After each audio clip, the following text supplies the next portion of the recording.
सोचिए क्या हो अगर ये जो हमारा शरीर है ये बस एक मशीन हो और हमारी असली पहचान, हमारी मैं, कुछ और ही हो। आज हम एक ऐसी थियरी को समझने वाले हैं जो इंसान होने के मायने ही बदल सकती है। तो ये जो सवाल है ना, यही इस पूरी थ्योरी की जड़ है।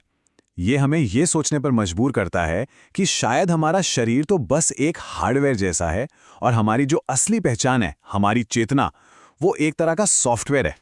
और इस थ्योरी का जो सबसे मेन आइडिया है वो है बायोस्ट्रिंग। अब ये बायोस्ट्रिंग क्या है? आसान भाषा में कहें तो ये हमारे शरीर वाले हार्डवेयर का सॉफ्टवेयर है। समझिए कि एक इंफॉर्मेशन का धागा है जो अपने आसपास के माहौल से लगातार डेटा खींचता रहता है और फिर उसी डेटा के बेस पर हमारी सोच, हमारी चेतना, हमारा बर्ताव, सब कुछ तय होता है। अच्छा, तो अब सवाल ये उठता है कि ये बायोस्ट्रिंग आखिर काम कैसे करती है। इसका जो मैकेनिज्म है ना, वो असल में काफी सिंपल है। ये सब चलता है एक बहुत ही बेसिक मॉडल पर, जिसे हम कहते हैं आईपीओ मॉडल, यानी इनपुट प्रोसेसिंग आउटपुट। देखिए, हमारा जो माहौल है, हमारा समाज, हमारे साथ जो भी होता है, ये सब क्या है? ये सब हैं इनपुट। फिर हमारी बायोस्ट्रिंग इस सारी जानकारी को प्रोसेस करती है और आखिर में हम जो महसूस करते हैं, जो सोचते हैं, जो करते हैं, वो हो जाता है हमारा आउटपुट। एकदम सीधा लॉजिकल फ्लो है। चलिए अब इसके एक और बहुत ही दिलचस्प पहलू पर आते हैं। ये थ्योरी कहती है कि हम अंदर से बिल्कुल वैसे ही हैं जैसी हमारी दुनिया बाहर से है। मतलब हम बस अपने माहौल का एक आईना है, एक रिफ्लेक्शन। और यहां एक बहुत जरूरी बात समझनी होगी।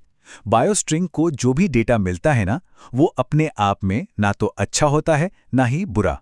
वो पूरी तरह से न्यूट्रल होता है। उसका मतलब क्या निकलेगा, वो अच्छा बनेगा या बुरा, ये इस बात पर डिपेंड करता है कि उसे किस माहौल में, किस कॉन्टेक्स्ट में प्रोसेस किया जा रहा है। और यहीं पर काम आता है मिरर इफेक्ट। देखिए, बायोस्ट्रिंग खुद से कोई नई जानकारी पैदा नहीं करती। वो तो बस एक आईने की तरह है जो अपने माहौल को रिफ्लेक्ट करती है। तो अगर माहौल नेगेटिव है, टॉक्सिक है, तो हमारे अंदर का जो डेटा पैटर्न है वो भी वैसा ही बन जाएगा। सीधी सी बात है। तो अब एक सवाल मन में आता है ना, कि अगर कोई बायोस्ट्रिंग, मतलब कोई इंसान, गलत या नेगेटिव आउटपुट देने लगे तो क्या होगा? तो यहीं पर सिस्टम का अपना एक करेक्शन लॉजिक काम करता है। एक तरह से ये खराब कोड को डीबग करने जैसा है। और ये समझना बहुत जरूरी है कि सिस्टम जो सजा देता है, उसका मकसद बदला लेना बिल्कुल नहीं है। ये तो बस एक डीबगिंग प्रोसेस है। इसका सिर्फ एक ही मकसद है, बायोस्ट्रिंग से जो करप्ट डेटा है उसे डिलीट करना और उसे वापस अपनी ओरिजिनल बैलेंस्ड जीरो स्टेट में ले आना। और ये जो करेक्शन है ये एकदम से नहीं होता, ये स्टेप बाय स्टेप होता है। सबसे पहले सिस्टम खुद सुधरने का मौका देता है, मतलब सेल्फ करेक्शन। अगर उससे बात नहीं बनती तो फिर आती हैं हल्की चेतावनियां। अगर तब भी पैटर्न नहीं टूटता तो फिर जेल जैसी सख्त पाबंदियां लगाई जाती हैं। और अगर कोई स्ट्रिंग सिस्टम के लिए ही खतरा बन जाए तो एकदम आखिर में उसे हमेशा के लिए हटा दिया जाता है। लेकिन रुकिए, ये पूरा सिस्टम सिर्फ एक ठंडा लॉजिकल कंप्यूटर प्रोग्राम जैसा नहीं है। इसमें एक बहुत ही अहम चीज है जो इसे सिर्फ लॉजिक से कहीं ऊपर ले जाती है, और वो है इंसानी नैतिकता। इस फर्क को समझने के लिए एक एआई जज और एक इंसानी जज की कल्पना कीजिए। एक एआई क्या करेगा? वो सिर्फ डेटा देखेगा, पैटर्न देखेगा और अपना फैसला सुना देगा।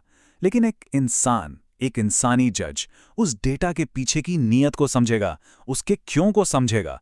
और असली न्याय के लिए ये समझना सबसे जरूरी है, क्योंकि सिर्फ इंसानी नैतिकता ही ये फर्क कर सकती है कि कोई गलत काम किसी बीमारी की वजह से हुआ, या किसी ने जबरदस्ती करवाया, या फिर उसके पीछे सच में एक गलत आपराधिक इरादा था। एक मशीन वो इन बारीकियों को कभी नहीं समझ सकती। चलिए अब बात करते हैं इस थ्योरी के सबसे गहरे और शायद सबसे चौंकाने वाले हिस्से की। ये वो हिस्सा है जो हमारी चेतना और मौत के बारे में बनी बनाई सोच को हिलाकर रख देता है। इस थ्योरी के हिसाब से हमारी असली पहचान ये शरीर है ही नहीं। हमारी असली पहचान तो हमारी बायोस्ट्रिंग है। इसका मतलब क्या हुआ? इसका मतलब ये हुआ कि हमारी चेतना, हमारी अवेयरनेस इस शरीर से बंधी हुई नहीं है। सोचिए, अगर इस इंफॉर्मेशन को, इस बायोस्ट्रिंग को किसी दूसरे हार्डवेयर पर अपलोड कर दिया जाए, जैसे किसी रोबोट में या कंप्यूटर में, तो भी हमारी चेतना वैसी की वैसी ही रहेगी। यानी मौत क्या है? मौत बस इस बायोलॉजिकल हार्डवेयर का शटडाउन हो जाना है। बस जो इन्फॉर्मेशन है, जो हमारी असली पहचान, हमारी बायोस्ट्रिंग है, वो तो इस ब्रह्मांड में हमेशा मौजूद रहती है।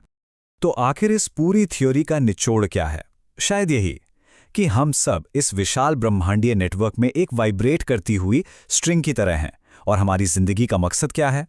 बस अपनी फ्रीक्वेंसी को बेहतर बनाना, सही जानकारी से, और इस पूरे सिस्टम में बैलेंस बनाए रखना। ये थ्योरी हमें एक बहुत बड़े सवाल के साथ छोड़ जाती है। क्या हम सच में सिर्फ एक कोड हैं जो लगातार खुद को डीबग करने की कोशिश कर रहा है?